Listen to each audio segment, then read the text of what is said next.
ایک عدالت قیامت کے دن لگے گی۔ یہ کمزور تھا نا، کچھ کر نہیں سکا۔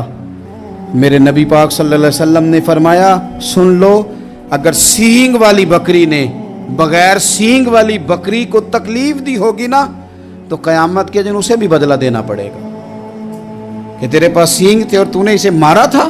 حضرت عائشہ صدیقہ رضی اللہ تعالیٰ عنہ فرماتی ہیں ایک عورت تھی، وہ بڑی باتیں سناتی اور آخر میں کہتی وہ ہار والا دن بھی بڑا عجیب دن تھا اور میرے رب کی قدرتوں کا دن تھا، وہ بھی بڑا عجیب دن تھا۔ سیدہ عائشہ صدیقہ رضی اللہ تعالیٰ عنہ ایک دن فرمانے لگی کہ تو ہار والے دن کا بڑا ذکر کرتی ہے، وہ کیا دن تھا؟ تو خاتون کہنے لگی اماں جی وہ دن تھا جب میرے رب پر بھروسہ اور مضبوط ہو گیا، جس دن میرا اپنے رب پر توکل اور بڑھا، میرے ایمان میں یقین میں اور پختگی آئی۔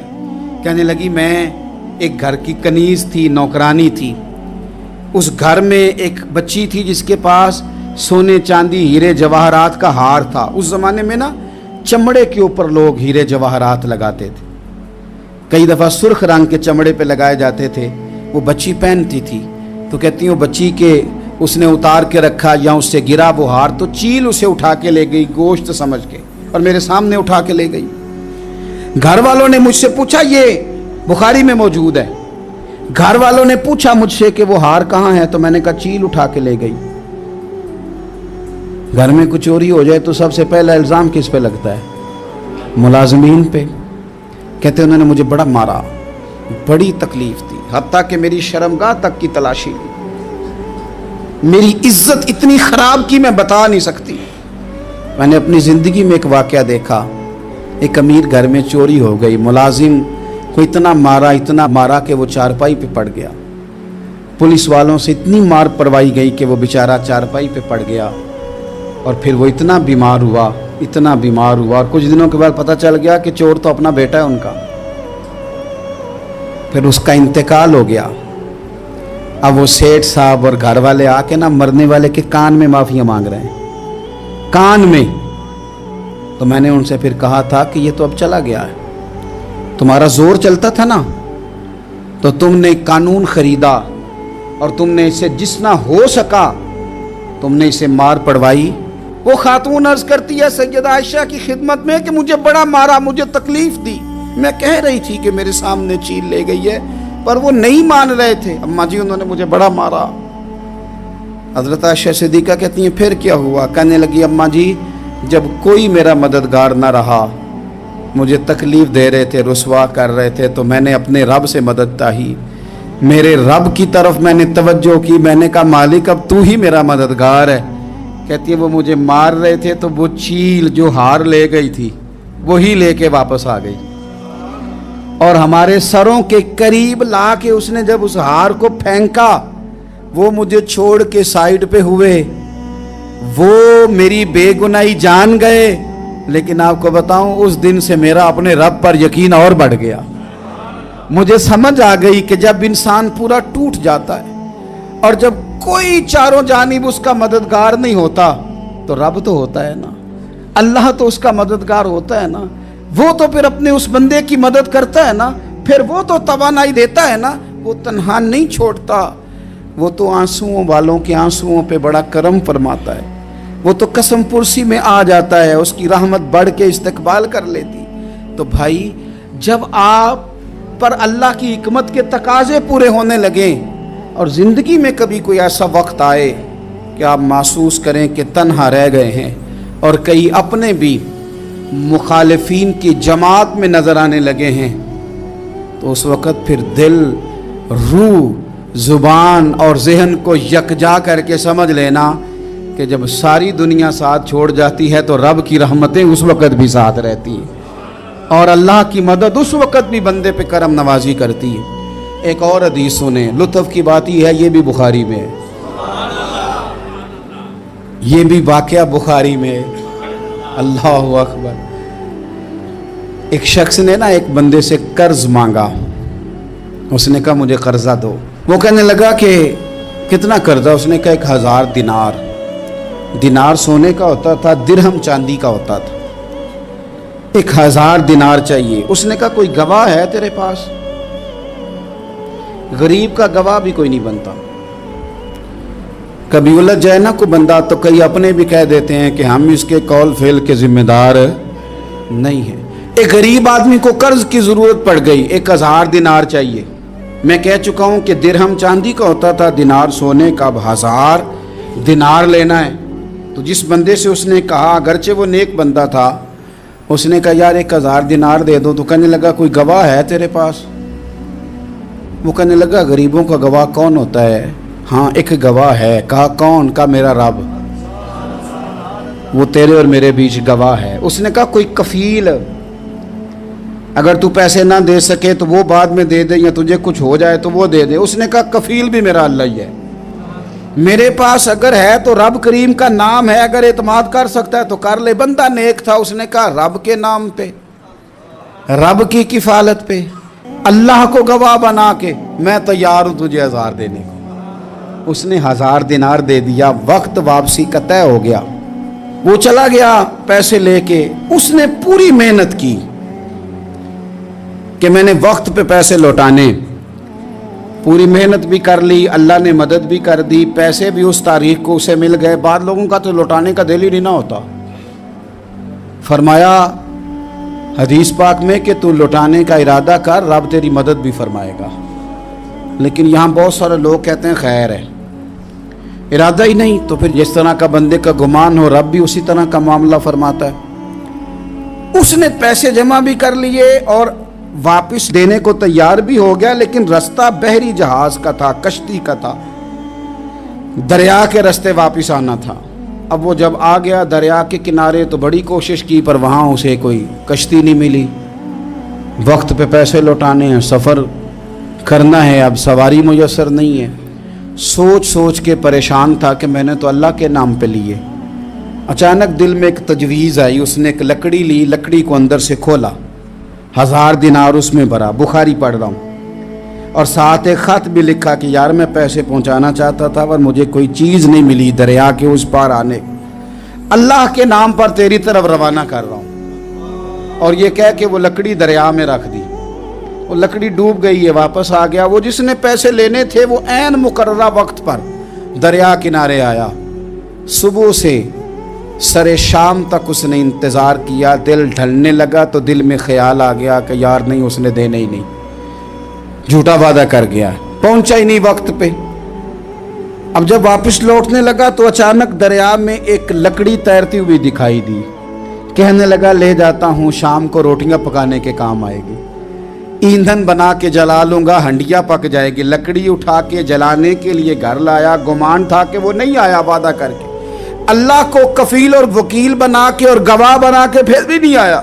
लकड़ी लेके घर गया, बुखारी है, और जब उसको चीरा ना कि मैं इसकी आग जलाऊंगा, खोला तो अंदर से 1000 दिनार भी निकल आया, खत भी निकल आया। अब जरा समझना, उसके दिल में बात किसने डाली कि तू लकड़ी में पैसे डाल दे? अल्लाह ने। उस बंदे को मुकर्ररा वक्त पे किनारे भेजा किसने? लकड़ी सिर्फ उसी के हाथ आई तो ये बंदोबस्त किया किसने? अल्लाह ने। घर जाके चीरी तो पैसे बाहिफाजत उस तक पहुंचाए किसने? तो फिर हमें भी तवज्जो अल्लाह की जानिब भी करनी चाहिए। हमारे पे दिल की तवज्जो रब की तरफ ही होनी चाहिए ना। हमें इधर उधर जाने की, देखने की, बंदों पर गौर करने की जरूरत क्या है? वो पैसे पहुंच गए, ये वहां अपनी जगह पे परेशान था। इसने 1000 दिनार और जमा किया। फिर दोबारा एक दिन दरिया किनारे आया, कश्ती मिल गई, बैठ के अपने उस भाई के पास आया। कहने लगा देखना मुझ पर बदगुमान ना होना, पैसे उस तारीख को भी जमा कर लिए थे। दरिया पे आया था पर कश्ती नहीं मिली थी। फिर मैंने ना लकड़ी में डाल के, खत डाल के तेरी तरफ भेज भी दिए थे, लेकिन आज मैं फिर लेके आ गया हूं। वो कहने लगा खुश हो जा, जिस रब को तूने मेरा और अपना गवाह बनाया था उस रब ने मेरे तक पहुंचा भी दिए हैं। जब लोग अल्लाह को गवाह बनाते हैं, रब की जानिब अपनी तवज्जो करते हैं, अपनी चाहतों, ख्वाहिशात और अपनी सारी चिट्ठियां अपने रब करीम की रहमत की तरफ रवाना करते हैं, फिर अल्लाह अपने बंदों को मायूस नहीं करता। अल्लाह अपने बंदों को नवाज देता है। जब रब बंदोबस्त कर दे, जब अल्लाह इhtमाम कर दे। मेरे भाई, ज़रूरी तो नहीं कि हम परेशान ही रहें कि यार ये काम मैंने किया नहीं, मेरे खाते डाल दिया गया।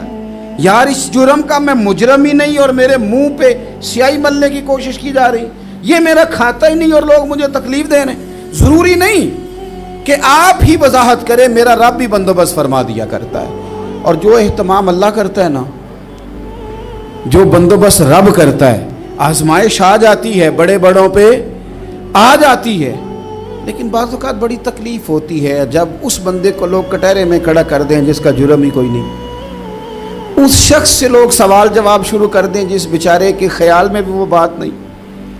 फिर वहाँ वजाहतें देना, ना करदा गुनाहों की वजाहतें देना, ये बड़ा बोझ बनता है, बड़ी तकलीफ होती है और लोग करते हैं ये काम। फिर अल्लाह ताला जब बंदोबस्त फरमाए, सही बुखारी में हज़रत जुरैज का जिक्र फरमाया। जुरैज नफल पढ़ रहे थे, माँ ने आवाज़ दी, वो आ नहीं सके, नमाज में थे, माँ नाराज़ हो गई। उसने हाथ उठा के कहा, अल्लाह ये उतनी देर तक मरे ना जब तक किसी बुरी औरत का मुंह ना देख ले। किसी और की दुआ के लिए सनद नहीं है कि वो तेरे हाथ में ज़रूर कबूल होगी, लेकिन माँ बाप की दुआ के लिए मेरे नबी पाक ने सनद बयान की है। सैयद आलम सल्लल्लाहु अलैहि वसल्लम फरमाते हैं, जब भी माँ बाप औलाद के लिए हाथ उठाते हैं, रब ज़रूर कबूलियत का शर्फ अता करता है। तो जहाँ सनद मौजूद है ना, कुछ इफ्तिताह अब्बा जी से भी करा लेनी चाहिए, कुछ काम शुरू करने से पहले सिर्फ अम्मा से ही दुआ करा लेनी चाहिए। ये वाला इफ्तिताह भी बड़े काम का है, क्योंकि यहाँ सनद बयान कर दिया मेरे नबी करीम। तो जनाब जुरैज की माँ नाराज़ हो गई, कहने लगी, अल्लाह इसने मेरी बात नहीं सुनी। अब थे तो वो नेक, लेकिन रब करीम की हिकमत का तकाजा है, माँ की दुआ को भी कबूल करना था। अल्लाह ने आजमाइश में मुब्तला कर दिया। वालदा तो चली गई, वो एक खैमे में, एक कुटिया में, एक झोंपड़ी में इबादत करते थे, अल्लाह को याद करते थे, रब रब करते थे, और लोग उनकी बड़ी तारीफ़ भी करते थे। लोग उनके इरादतमंद भी थे, अकीदतमंद भी थे, अहले मोहब्बत भी थे। एक औरत आ गई, बस वो अल्लाह की हिकमत पूरी होनी थी। उसने आके पहले तो उन्हें अपनी तरफ माइल करना चाहा, जब ना माइल हुए तो इल्ज़ाम लगा दिया। ये हमारे दौर का तकाजा है, लोग पहले आपको अपने हक में कायल करते हैं, अपनी फर्मा बरदारी में लाना चाहते हैं। अगर आप नहीं आते तो फिर वो आपको मुजरम करार दे देते हैं, या मेरे साथ चल वरना फिर मैं तेरे खिलाफ प्रोपेगेंडा करूंगा। दो ही बातें। पहले उसने कायल किया, जब जनाब जुनैद कायल ना हुए तो उसने करीब एक चरवाहा था, उस चरवाहे के साथ जाके मुंह काला किया। मुकर्रा वक्त पे बच्चा पैदा हो गया। लोगों ने कहा किसका है? कहने लगी इस खानकाह में, इस हुजरे में इबादत करने वाले का है। अगर किसी दीनदार पर ज़रा सा भी इल्ज़ाम लग जाए तो आप यकीन करें कि बड़े बड़े खौफनाक लोग भी नेक हो जाते हैं। जिनका अपना सारा माजी काला स्याह हो, वो भी उजालों के राहबर बन जाते हैं। जिनकी अपनी ज़ुबानें सारी ज़िंदगी आलूदा रही हों, वो भी बड़े बड़े आला सच बोलने लगते हैं। आला कच्चे मेरे मकान की दीवार क्या गिरी, लोगों ने तो मेरे सेहन में रस्ते ही बना लिए। बड़े लोग आ जाते हैं, फिर बड़ा कुछ करते हैं और बड़े बड़े खौफनाक जुमले कसते हैं। बस को नुक्ता जो हाथ आ गया, ऐसा जैसे गिरने का इंतजार कर रहे थे। अब जनाब लोग उठे, एहतजाज शुरू हो गया, शोर पड़ गया। ये बाबा बड़ा नेक बनता था, नफल पढ़ता था, इबादतें करता था, देखो इसका हाल क्या है कि इसने नाजायज बच्चा पैदा किया। बगैर तहकीक के मैं कह चुका हूं कि उलझे उलझे बिखरे बिखरे रोज शब देखेगा कौन, लोग तेरा जुर्म देखेंगे सबब देखेगा कौन। लोग तेरा जुर्म देखेंगे सबब, कोई गौर नहीं करता कि वजह क्या थी। ओ भाई कुछ तो मजबूरियां रही होंगी, यूं ही कोई बेवफा नहीं होता। इल्ज़ाम लगा दिया, शोर हुआ, एहतजाज हुआ, दुनिया इकट्ठी हुई, उनका उन्होंने हुजरा गिरा दिया, मारा भी, पीटा भी, एक नेक आदमी को बदनाम भी किया, बुरा भला भी कहा, गालियां भी दी, जो कर सकते थे किया। अब जब सज़ा देने लगे ना तो जनाब जुरैज कहने लगे थोड़ी सी इजाज़त देते हो, मार तो तुमने देना ही है। कहा जनाब ठीक है देते हैं। उन्होंने कहा सिर्फ 2 नफल पढ़ने हैं। अब वो नफल पढ़ रहे थे तो लोग उस वक़्त भी कह रहे थे फराड ही कर रहा है, धोखा ही दे रहा है, चूँकि ज़हन बन गया ना, बदगुमानी आ गई। उन्होंने 2 नफल पढ़ के हाथ उठाए, कहा अल्लाह जाना तो मैंने है, पर इस रुसवाई के साथ जनाजे तक नहीं खराब हो जाते, कब्रें तक नहीं लोग बदनाम कर देते। कहा अल्लाह जाना तो है, फिर इस रुसवाई के साथ तो मेरी मदद फरमा। अब तो मेरा केस तेरी ही अदालत में है, तू रहमत का दरवाज़ा खोल। हाथ उठाए, दुआ मांगी, नफल पढ़े, पूरे मजमे पे नजर दौड़ाई, कोई नहीं था सपोर्ट करने वाला। कल तक जो कहते थे ना तेरे लिए जिएंगे, तेरे लिए मरेंगे, सारी उम्र ही आटा गुद्दा है, लखा कीते नहीं पेड़े। अब वक्त आया ही ते मोहम्मद बख्शा कोई नहीं हो बैठा नेड़े। एक बंदा भी नहीं था, वोटर सपोर्टर साथ देने वाला कोई नहीं था। तो जनाब जुनैद बच्चे की तरफ इशारा करके कहने लगे, कोई नहीं बोल रहा, तू ही बोल के बता दे तेरा बाप कौन है, तू ही बोल के बता दे कौन है। अल्लाहु अकबर। मेरा रब जब चाहे तो बच्चे बोलते हैं, रब चाहे तो गूंगे बोलते हैं, रब जब चाहे तो फिर पत्थर भी बोलते हैं। जब कहा ना तू ही बता तो बच्चा बोला और बोल के कहने लगा, मेरा बाप जुरेज नहीं, मेरा तो वो है जो बकरियां चराने वाला है, वो मेरा बाप। जब रब करीम ने तौफीक दी तो बच्चा बोल पड़ा। जब रब बंदोबस्त करता है किसी की इज्जत की हिफाजत का तो फिर कोई उसे रुसवा कर सकता। याद रखना, जब रब मुहाफिज हो तो फिर लोगों का प्रोपेगेंडा वहां कुछ कर सकता। लोग कई दफा बड़ा गहरा जाल बुनते हैं, साजिश का रंग बड़ा गहरा होता है, आम सादे आदमी उसको समझ नहीं पाते, उस प्रोपेगेंडे का हिस्सा हो जाते हैं, उन्हें पता ही नहीं चलता ये बात दरअसल क्या की जा रही है। ये कितनी गहरी हसद की आग है जिसको लोग बुग़्ज़ के साथ हवा दे रहे हैं, अपनी अदावत के साथ उसको ज्यादा जला रहे हैं। हजरत सैयदना आयशा सिद्दीक़ा रज़ियल्लाहु ताला अन्हा बयान करती हैं, और लुत्फ़ की बात ये भी बुखारी में मौजूद है। मैंने जनाब जुनैद का किस्सा अर्ज़ किया तो बुखारी से, ये अर्ज़ कर रहा हूँ तो बुखारी से। ये वाक़या मैं हुजूर की उम्मत के किसी वली का बयान करता तो लोगों ने कहना था हमारी समझ में नहीं आता। बाज़ लोगों का ख्याल है कि दाता साहब की करामत भी नबी पाक की बयान करें। ओ खुदा के बंदों को ख्याल करो, दाता साहब तो कई सौ साल बाद आए हैं, वहाँ अगर कोई करामत होगी तो हुजूर बयान करेंगे। अगर नबी करीम ने पिछले बनी इसराइल के वलियों की करामतें बयान करके तुम्हें बताई हैं तो उसका माना ये है कि अगर वहां अल्लाह ये शान अता कर सकता है तो तुम तो उम्मतों की सरदार उम्मत हो, उन पर तो निरा फजल है, तुम पर तो रब का फजल कबीर है। तो बस लोग समझने को तैयार नहीं, पिछलों की मान लेते हैं। जनाबे आसफ बिन बरखिया की करामत जो सूरह नमल में आई वो तो मानेंगे, पर गौस पाक की करामत ये पता नहीं अजीब फलसफा है, और किस तरह का फलसफा है ये समझ से बालातार है कि बनी इसराइल का कोई वली हो तो उसकी करामत हो सकती है और नबी पाक की उम्मत का हो तो उसकी हो ही नहीं सकती। क्या माना है इस बात का? और लोग हैं कि दादो तहसीन दे रहे हैं, वाह वाह कर रहे हैं। अल्लाह ताला समझने की तौफीक अता फरमाए। हज़रत मरियम की गोद में जनाब ईसा अलैहिस्सलाम तशरीफ़ ले आए तो जनाब मरियम को हुक्म था कि आपने बोलना ही नहीं, आपने बात ही नहीं करनी, आप खामोश रहें। वो खामोश हैं। बच्चा पंघूड़े में है, कौम के सामने है, तो कौम बड़े सख्त नज़रों से देखती है, बड़े सख्त जुमले कहती है। और उन्होंने कहा कि मरियम ये बच्चा कहाँ से आ गया, आप भी नेक, आपका बाप भी नेक। तो जनाब मरियम ने क्या कहा? कुरान मजीद सूरह मरियम की आयत नंबर 29 देखिए, फ़अशारत इलैहि। तो जनाब मरियम ने ना पंघूड़े की तरफ इशारा किया, जनाब ईसा की तरफ इशारा किया, तवज्जो उधर की, फ़अशारत इलैहि, बच्चे की तरफ इशारा किया, गोया इससे पूछ ले तो कौम क्या कहती है। उन्होंने कहा कालू कैफा नुकल्लिमु मन काना फिल महदी सबिया, ये कैसे बात करेगा, ये तो पंघूड़े में बच्चा है। पंघूड़े में बच्चे भी कभी बोले हैं? वो बोलते हैं भाई, पर जब रब चाहे और जब अल्लाह अपने बंदों को साफ करना चाहे और जब रब अपने बंदों की इज्जतों का महफूज बने तो बच्चे पंघूड़ों में भी बोलते हैं। जनाब यूसुफ के लिए भी बोला था, जनाब ईसा भी पंघूड़े में बोले थे, जनाब जुरैज के लिए भी बोला था। बच्चे बोलते हैं, लेकिन कब? जब रब चाहे।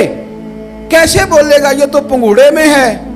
लेकिन जब उन्होंने देखा ना बच्चे की जानिब, आपने मुंह से नहीं कहा, वहां तो हुक्म था चुप रहना है, वो खामोश थी।